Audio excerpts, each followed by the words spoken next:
Good afternoon, ladies and gentlemen. I'm going to keep it rather short because I don't like coming between business and lunch, so I don't want to be the handicap there. But, ladies and gentlemen, distinguished members of this great body, it's truly an honor to speak to you today in this beautiful historical capital. Before I begin, please allow me a moment to introduce members of the American Legion family who have joined me today.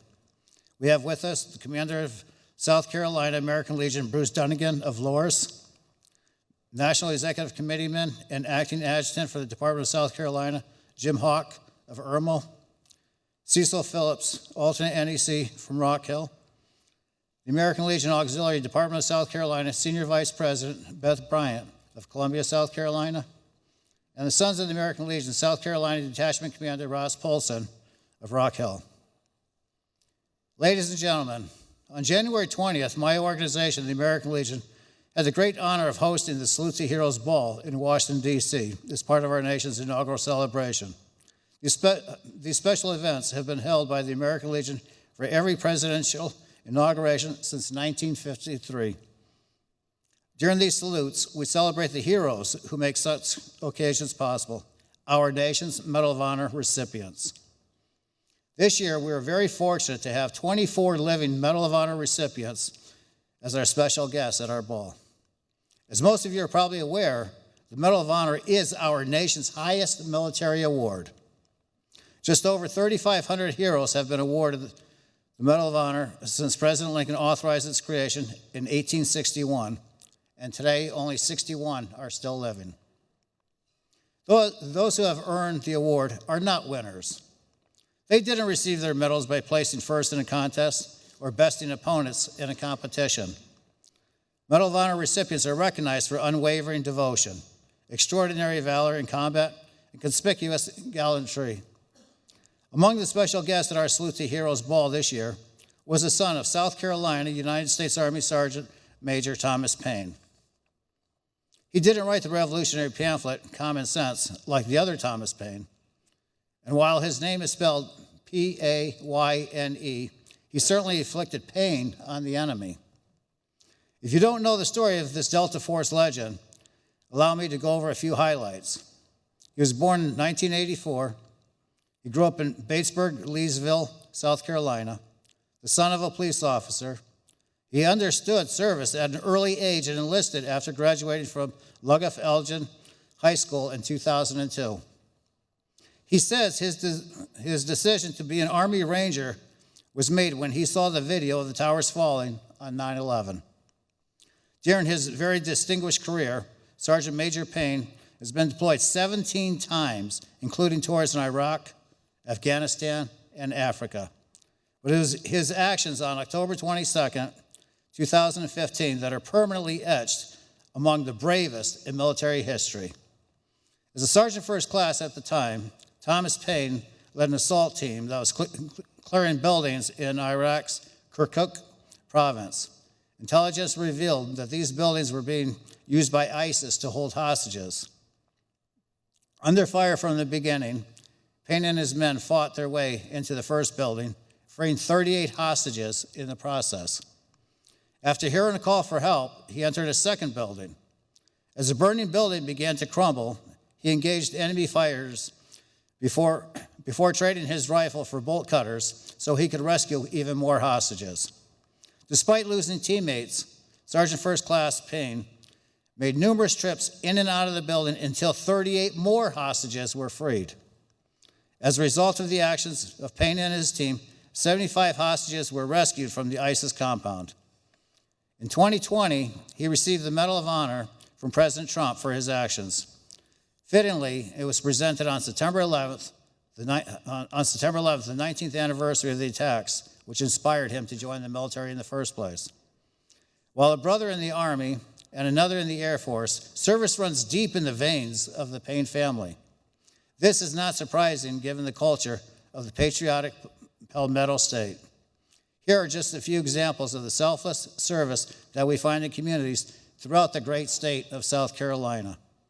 American Legion family members at Dalzell Shaw Post 175 have been collecting and transporting relief supplies to Hurricane Helene victims in Fines Creek, North Carolina. They do this not to help themselves, but to assist their fellow Americans in another state. We have seen an active buddy check program conducted by South Carolina's Hezzy Griffiths Post 30 in the immediate aftermath of the hurricane. They understand that even when there is no disaster, veterans are 50% more likely to commit suicide than those who have never served in the military.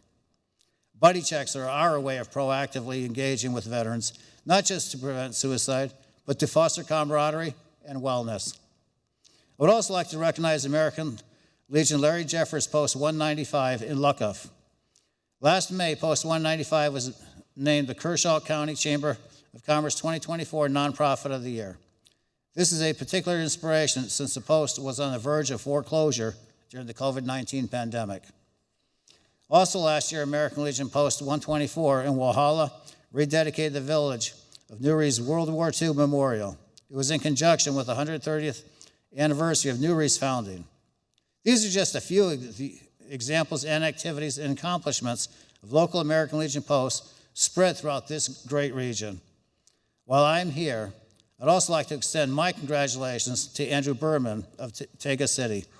Andrew is a recent delegate of South Carolina American Legion Boys State and one of our 2024 Sampson Scholars, which I was honored to be president for the awards. Andrew certainly earned his $10,000 scholarship for his achievement as a student athlete, Eagle Scout, conservationist, and youth group leader. The scholarship, which is administered by the American Legion, is funded through the earnings derived from a $5 million endowment from Samsung. The Electronics Corporation made the donation in 1996 to show appreciation for the sacrifices that our Korean War veterans made during the struggle against communist forces that started 75 years ago. There are only 10 Samsung Scholars selected nationally each year, so Andrew truly represents the best of the best in his class. The hospitality that I have experienced here in South Carolina the last couple days has been absolutely amazing. I can see why nearly 400,000 veterans call South Carolina home. I visited the Camden battlefield and received briefings from military officials at Shaw Air Force Base and Fort Jackson. Quality of life issues for our armed service is essential in today's all-volunteer force. We are pleased to see that Joint Base Charleston has an education fair scheduled for March 18th, an event that is intended to help military families achieve their next level of success. This state has always been what we in the American Legion call veteran-friendly, and you're getting even friendlier. Some of the many bills being considered by this legislature deal with issues such as discounted fees at state parks for veterans and property tax relief for surviving spouses. Now, you may have noticed that my cap says Connecticut. As National Commander of the American Legion, my focus is mostly on federal policies. In fact, last week I testified about veterans and military issues before Congress. But most veterans know the Legion as a community grassroots organization. It is what you do here in your state that provides the biggest impact. It would be presumptuous of me to tell you which bills to sponsor or which legislation to draft. You know your communities much better than I do. I just want you to be aware how much we appreciate all that you do for veterans, our military, and their families. Now, if you would allow me for one moment to call to this platform two members of this distinguished body who have proven that they are not only great lawmakers, but they're advocates for those who have served. They have been designated by the American Legion Department of South Carolina as the outstanding members of the legislature for 2025. They are true friends of veterans and of the American Legion.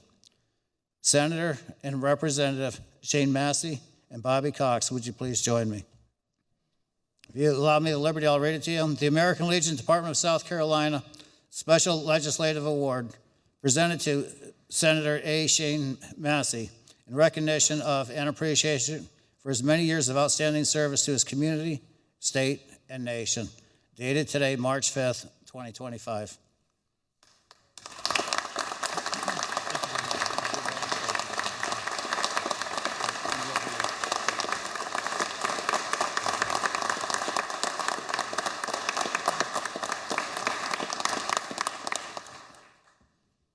we have one more, the American Legion, Department of South Carolina Special Legislative Award, presented to Representative Bobby J. Cox in recognition of and appreciation for his many years of outstanding service to his community, state, and nation.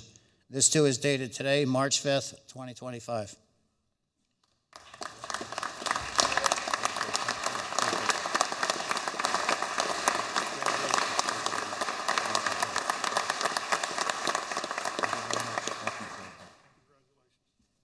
Thank you, Commander, for joining us today and for those wonderful remarks.